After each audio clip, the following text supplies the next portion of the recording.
bunch of fat stuck on there, eh? That's right.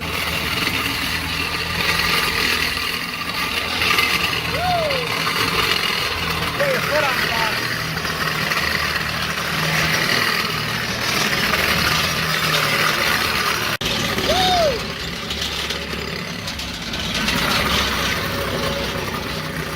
We gave up on the other cream separator. That is not going to work. There's some serious issues with that thing. I don't know what. We haven't used it in, I don't know, 3 years. I thought it was working, but it doesn't seem to be. Like, it's vibrating like crazy. I can't get it up to speed, so I don't know if internally there's something wrong. I don't know. We just put it to the side. Supposed to be a bowl contraption on top of here. We're missing that. And this guy's also, you can see there's a crack in here. We've already repaired this guy a few times. It's a tube in there. That I'm hoping is going to fit in there. And we're going to try to rig something up. I have no idea if it's going to work. But like I said, I'd like to separate all that milk. And we're going to have to order a new cream separator, I think. Alright, that did not work at all. We're going to give up on that and just make some cheese instead. Alright, the cream separator is busted, so what we've done is poured it in these other pails that we have, one behind Waylon there, and this guy, and I let it just rise to the top. We've been scooped the cream off with this here little scoop, dump it in these jars. Normally we get more, but we already used some for supper tonight, so we'll get these 3 jars. These will now get shook, and we will turn them into butter.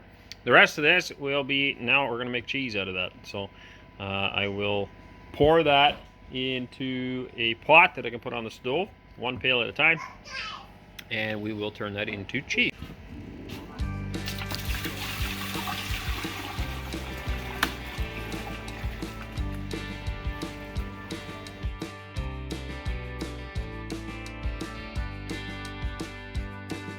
This is beeswax all melted now, and we're going to use this. I'm going to bring it over to the kitchen. We have some cheeses that have been drying for a couple of days now, and we will be coating those in wax.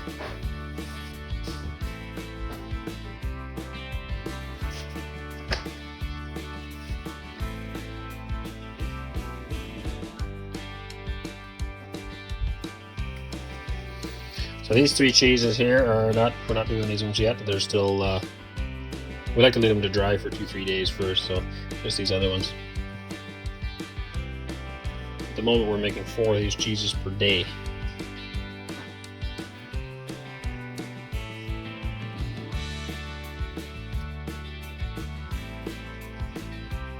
Very important to make sure all sides get covered and there's no air gaps left over.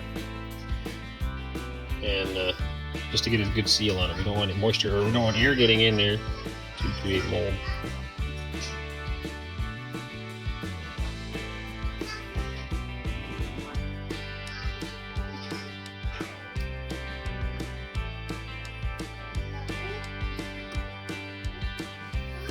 Okay, so one side's done. Now she's going to coat another side.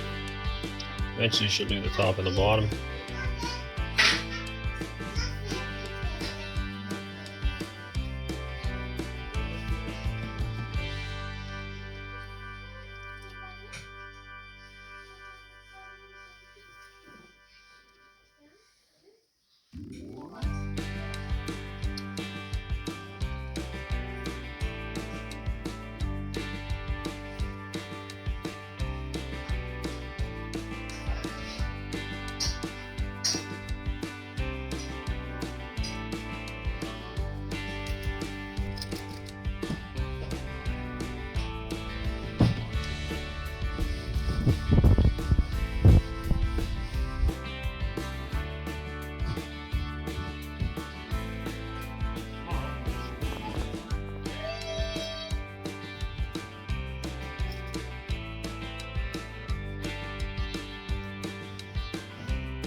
Alright, so that's round 2. I like to dip it 3 times to make sure we get a good layer all the way around, no holes. And you can see the difference in the color between the old and the new there as we're going.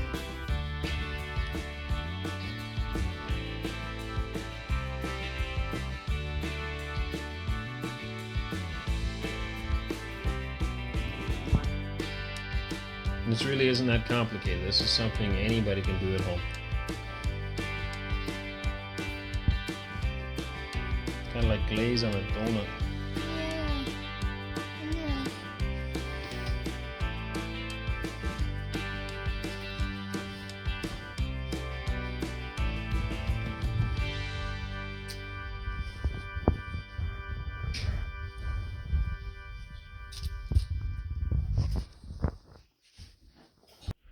Alright, so it's been on the stove for a little while here.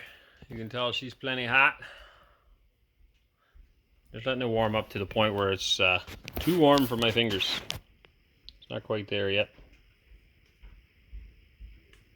It's very, very close though. As soon as that's warm enough, we'll take it off of here. Alright, that is plenty hot now, so we will move it.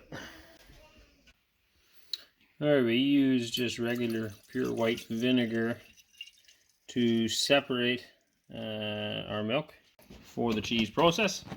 Roughly half a jar for a big pot like this. Now it goes pretty quick, and just pour it in.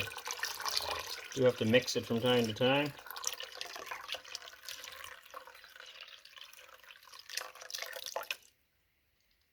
Now if you can tell, I'm kind of in the shadow there, but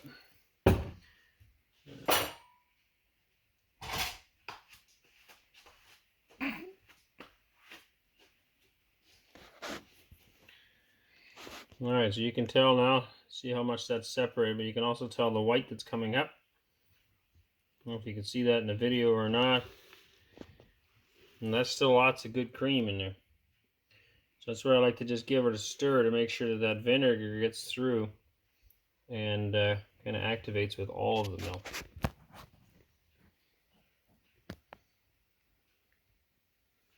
And you can already see this, the stringiness of this. This is cow cheese. This is, or curds at this point, but this is from our Jersey. And you just look at that. I mean, this was just milk a little while ago. And you can clearly see the distinction now. There's less of that milkiness to it now, right? It's just the yellowy whey and the cheese. So let's let that activate a little longer, and then we'll pour it out. Alright, so just use a regular colander, I think it's called. Strainer, whatever. We dump that out. The beauty of this is nothing's wasted on this farm because this whey all goes to the pigs. And essentially it turns into bacon. That's how I like to look at it. So there is no waste. We also feed some to the chickens. It still has loads of nutrition in it. And yeah, just beneficial for the animals.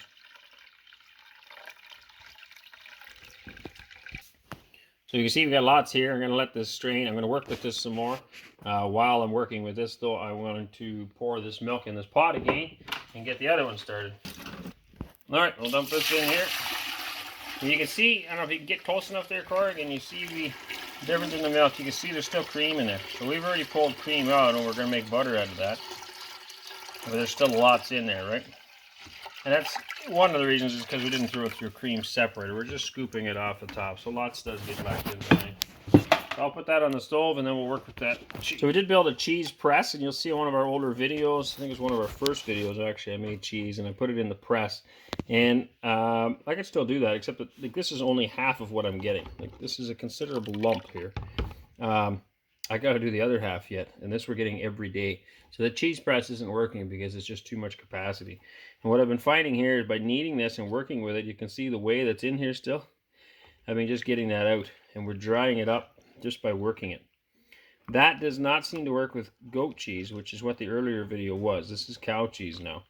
Cow curds at this point, I guess. And it's just a way different consistency. When I work with the goat cheese, I end up shoving it right through this colander. And this stuff doesn't, because it's more, it holds together. Goat cheese is much looser, much finer, whereas this is kind of stringy, like a matzo cheese. So I'm going to keep working with it until we get some of this moisture out, or most of this moisture out, and then I'll set it aside and work on the other one. You can see the lump has gotten a lot smaller now already just by the water coming out. That I will run through again. I do find that sometimes as I run it through, it seems like it separates a little bit more down there. And so when I'm done working with this guy, I'm going to run that all through again on the far side. And we'll see how much more we get. Not always, but lots I do. So yeah, keep working with this, kneading at it. And then once it's dry enough, I'll set it aside until the other one's ready to go.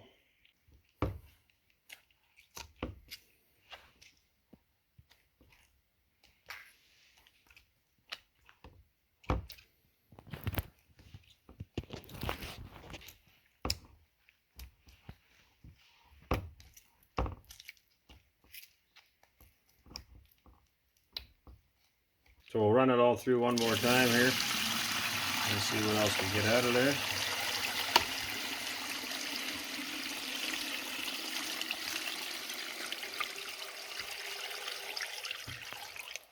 So not a lot this time.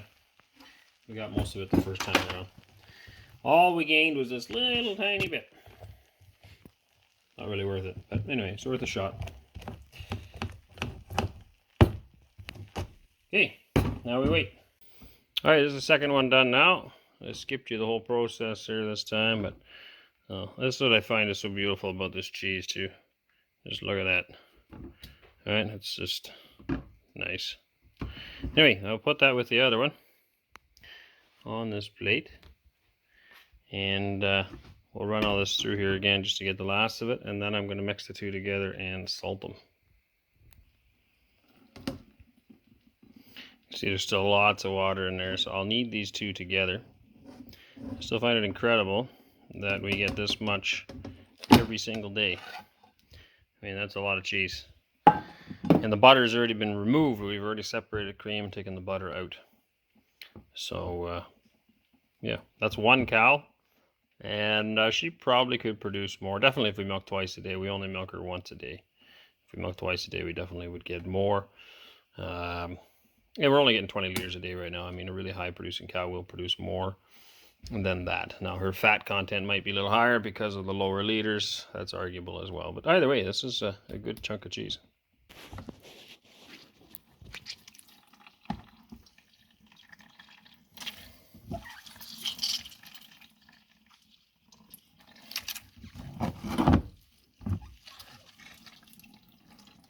The other cool thing with this colander, this is how you make chicken too. I don't know if you can tell there, it looks just like plucked chicken.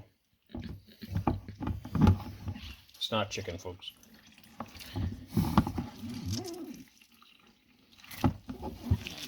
Cheese-filled chicken breasts. That might be a thing. Sounds yummy. It does.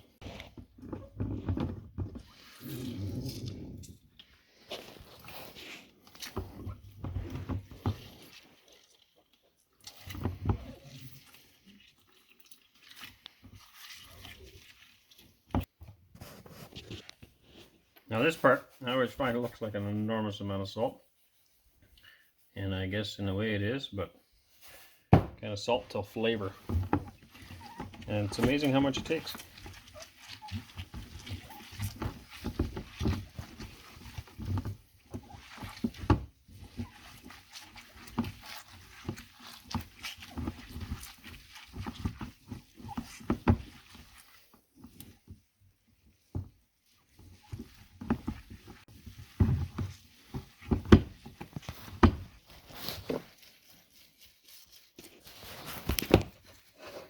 Lots of manual labor here, folks. Keeps us healthy. These are our temporary cheese molds. Really love the size of them. I might have squished a bit too much water out of this one. I'm not sure yet.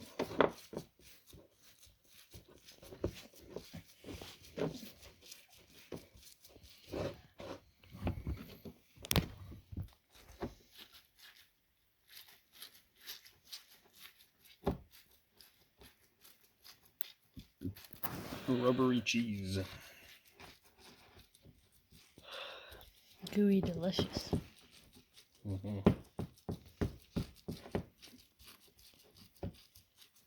So I'm squishing it like this, just trying to get all the air out of it, so it makes for a nicer form.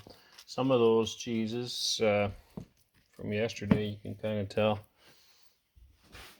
Well, no, not so much the ones from yesterday. The day before, anyway. But it's kind of like cement, I guess. If you don't tap the air out of the cement, you'll end up with all the honeycombing down there, and I don't want that. I want it nice and smooth, so it's easier for waxing.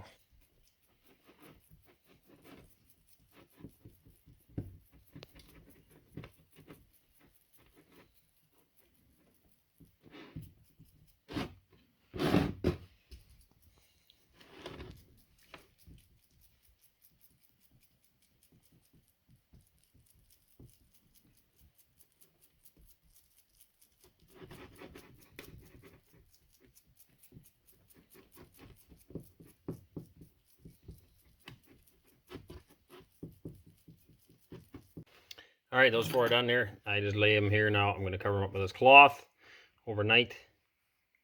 Tomorrow we will flip them out of there and let them dry upside down. And in another 2.5, 3 days, we will coat those in wax. So that's it for that. Making cheese. This is 2.5 days of drying here. We need 3 days of drying out, so it's getting a little more firm. Then we're gonna coat it in wax. This guy, these guys here are very soft yet. I just took them out yesterday, so they're only 1 day now. And actually, this one turned out very, very soft. Anyways, it's very soft. You can see it almost sticks to my fingers a little bit. It's kind of neat. Anyway, gonna wax those ones tonight if all goes well. Okay, so that's it for those 4. Those cheeses are ready to go for storage. We'll keep an eye on them. Sometimes as it cools, they will they might shrink on the inside here and just cause a cracking. So as long as they're not cracking, we kind of inspect that from time to time. You can see the lines on there. That's not a crack. That is just the way it got dipped. The last dipping she did was the outside around. So those are ready for storage.